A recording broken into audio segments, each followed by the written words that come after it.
오늘 장에서 주목을 가장 많이 받는 것은 역시 테슬라 그리고 비트코인, 브로드컴 이 정도로 정리할 수 있겠는데요. 테슬라는 지금 트럼프 당선의 열기를 그대로 흡수하는 중입니다. 이 웻부시에 대한 아이브스, 이분은 원래부터 테슬라 바에 가까웠지만 그래서 테슬라 찬양하는 게 어제 오늘 얘기는 아닙니다만 이번에 정말 또 과감하게 목표 주가 인상을 했습니다. 목표 주가를 $515로 올리면서 트럼프 행정부가 향후 수년간 테슬라와 머스크의 자율주행과 AI를 밀어주면서 게임의 스토리가 바뀔 것이다, 이렇게 전망을 했고, 가장 불 케이스의 전망으로는 $650를 제시를 했습니다. 지난주 말에 제가 소개를 못 해드렸는데 굉장히 테슬라의 긍정적인 뉴스가 많이 나왔죠. 스위스에서 내년 3월부터 자율주행을 승인했다는 소식, 굉장히 테슬라 입장에서는 고무적인 소식이 될 수 있고요. 왜냐하면 사실상 이것을 할 수 있는 역량을 갖춘 기업은 테슬라밖에 없다고 봐야 되기 때문에 이렇게 스위스 같은 선진국에서 자율주행을 승인을 하고 이게 또 검증이 되고 주변 국가로 퍼져나가면 굉장히 테슬라한테 호재가 될 수 있겠죠. 스위스는 EU 국가는 아닙니다만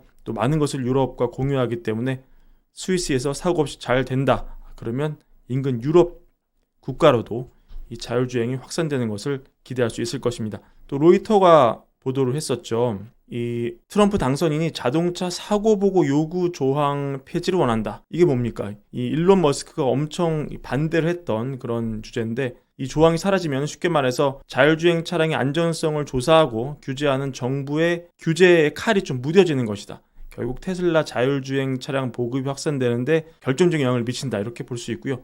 깜짝 실적으로 주가가 굉장히 올랐던 브로드컴, 오늘도 좋았습니다. 10% 넘게 올랐습니다. 이 브로드컴을 엔비디아와 연계해서 생각해 볼 필요가 있는데, 이 애플이 지금 애플 인텔리전스 도입을 시도하고 있죠. 지금 이게 브로드컴과 연계가 됐다, 이런 보도가 계속 나오고 있는데, 물론 엔비디아 칩을 쓰면 간단하죠.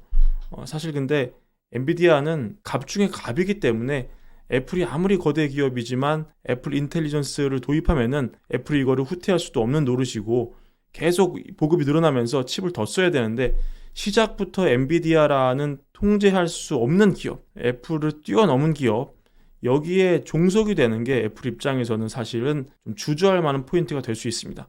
비즈니스 생리가 그런 것이죠. 그렇기에 지금 계속 애플도 물론이지만 다른 기업도 대안을 찾기 위해서 고민하고 있는데, 사실 엔비디아의 영향력을 벗어나기가 쉽지가 않잖아요. 근데 큰 흐름 아래 이 브로드컴이 자리 잡고 있다. 그래서 이런 점에 대한 반사이익을 조금 보고 있는 것으로 보이고요. 반대로 엔비디아는 지금 조금 부진한데요. 오일 그래프 보시면은 조금 하락세에 접어드는 그런 분위기입니다. 근데 지금 증시는 굉장히 좋기 때문에 엔비디아 같은 대장주가 조금 따로 늘고 있다, 이렇게도 볼 수 있는데, 방금 말씀드린 이 부분, 물론 단기간 엔비디아를 대체할 수 있는 그 무엇이 나온다는 것 자체가 말이 안 되는 얘기지만, 결국 엔비디아의 지금 주가는 현재 실적 그리고 미래 성장성이 좌지우지하는 거 아닙니까? 그리고 엔비디아는 사실 이 주가의 미래 성장성 상당 부분을 현재같이 할인해서 많이 땡겨온 부분이 있는 것이죠. 근데 이런 움직임을 통해서 이게 아주 극단기간에 가시화되지 않더라도 이런 시나리오가 나온다는 것 자체가 엔비디아 주가에는 좀 기분 나쁠 수 있습니다. 결국 이런 움직임으로 인해서 미래 성장성의 일부가 좀 훼손될 것으로 시장이 바라보면, 그게 당장 벌어지는 시나리오가 아니더라도 이미 지금 주가는 많은 것이 반영된 스토리이기 때문에 주가 조정의 빌미가 될 수 있다, 월간 이렇게 해석하는 것 같고요. 마침 또 최근에 나온 소식, 이 워밍치가 또 이 엔비디아 일부 칩에 발열 문제를 겪을 수 있다, 이런 지적을 하면서 이게 결국 이 블랙웰 시리즈 GB300과 B300의 대량 생산을 좀 지연시킬 가능성이 있다, 이렇게 지적을 하면서, 근데 사실 거밍치가 굉장히 이 업계 최고의 애널리스트인 것은 맞죠. 하지만 개인적으로 저는 이 분석이 맞는지 아닌지, 실제로 엔비디아의 칩에서 심각한 열 문제가 재발했는지 아닌지 여부를 판단할 능력이 없습니다. 하지만 분명한 것은 지금 장이 좋음에도 엔비디아만 지금 잘 못 가고 있는 것은 이런 버즈들이 시장에 영향을 미쳤기 때문이다, 이런 점 말씀드릴 수가 있습니다. 하지만 이와 별도로 AI 반도칩에서 미래는 몰라도 가까운 단기에 엔비디아를 대체할 그 무엇이 당장 나올 수는 없는 구조다, 이런 점도 함께 말씀을 드립니다. 매크로 얘기를 좀 넘어가서 티미러우스가 글을 올렸죠.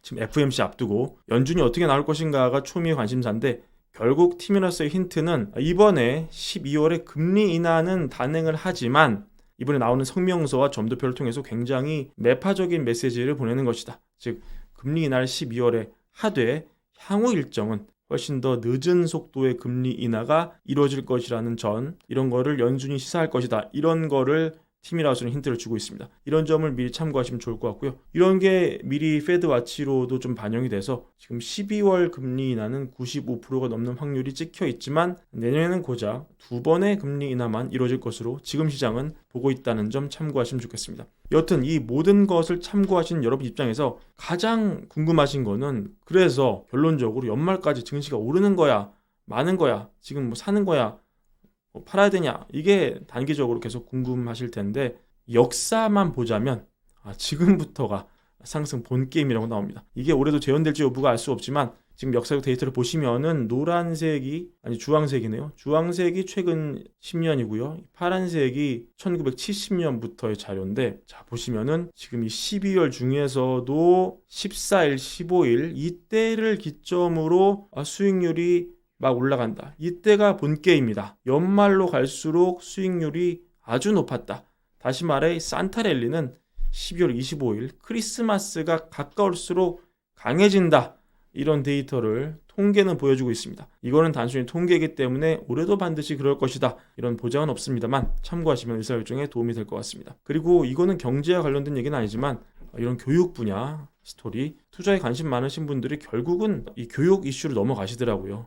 그래서 왜냐면 다 자식 잘 되기 위해서 투자도 하는 거기 때문에 결국 그분들이 참고하실 만한 데이터라서 조금 씁쓸하지만 가져와 봤는데, 이게 그래서 이 분석을 한 주체가 세인트 루이스 연은입니다. 주로 경제 데이터 다루는 세인트 루이스 연은이 이 보고서를 내놨는데, 그래서 결론을 요약하자면 결국 공부를 잘해도 집에 돈이 많아야 좋은 대학을 간다. 이런 얘기입니다. 이 보고서는 아이비리그 포함 1763개 대학 중에서 186개를 이 선별적인 대학, 셀렉티브 칼리지로 간주를 하고 있는데요. 좋은 대학이라는 얘기입니다. 이 그래프 하나로 이 분석이 끝납니다. 공부를 잘하는 학생, 8분위, 9분위, 10분위, 10분위가 제일 잘하는 학생이죠. SAT 기준입니다. 이 공부를 잘하는 학생도 이게 선택적 대학 자체에 지원을 잘 못한다는 거예요. 지금 이 상위 10분위, 10% 안에 드는 SAT를 받은 친구들이 소득이 이렇게 높으면은 거의 이게 1위 최고거든요. 90%에 가깝게 선택적 대학에 지원을 하는데 소득이 떨어지면은 이쪽이죠. 한 65%, 한 70%밖에 지원 안 한다. 이런 점을 볼 수가 있습니다. 오히려 얘네보다 공부를 한 급감 못하는 상위 9분위 빨간색, 얘네들은 소득이 떨어지는 부모를 뒀음에도 약 75% 정도 소신 지원을 한다. 이게 조금 이상하긴 한데요. 아마도 제 생각으로는 이 공부 잘하는 10분위 아이들, 이 중에 소득이 좀 떨어지는 요 분야 아이들은 애초부터 그냥 장학금을 주는 좀 좋은 대학, 이런 데 지원을 미리 해가지고 그쪽으로 빠지는 게 아니겠느냐. 그래서 지원 비율이 떨어진다. 그런 데이터가 좀 나오는 것 같고, 두 번째로 느끼는 게, 자 보세요. 여기도 아마 저소득층으로 좀 분류가 되겠죠. 그래서 가장 상위권 대학 셀렉티브 컬리지의 비율이 낮습니다. 상위 10분위 SAT를 보유한 집단 중에 그 구간이 지금 55,000원에서 75,000원이에요. 저소득층으로 분류된 구간이. 근데 이거를 하나로 환산하면은 1,430원 정도 하면은 7,900만 원에서 1억 800만 원 나옵니다. 근데 지금 이 급간에 있는 애들이 부모 소득이 낮기 때문에 좀 부모의 짐을 덜어주기 위해서 미리부터 효도하려고 제일 선택적 대학 지원을 안 하는 그 공부 잘하는 학생들이다. 근데 그 부모의 소득 구간이 7,900만 원에서 1억 800만 원이다. 근데 제가 한국에서 받는 월급을 생각하면 참 기분이, 이것으로 오늘 방송은 마치겠습니다. 브랜베어 시청해주셔서 감사드리고요. 월걸부 구독과 좋아요도 함께 부탁드립니다. 감사합니다.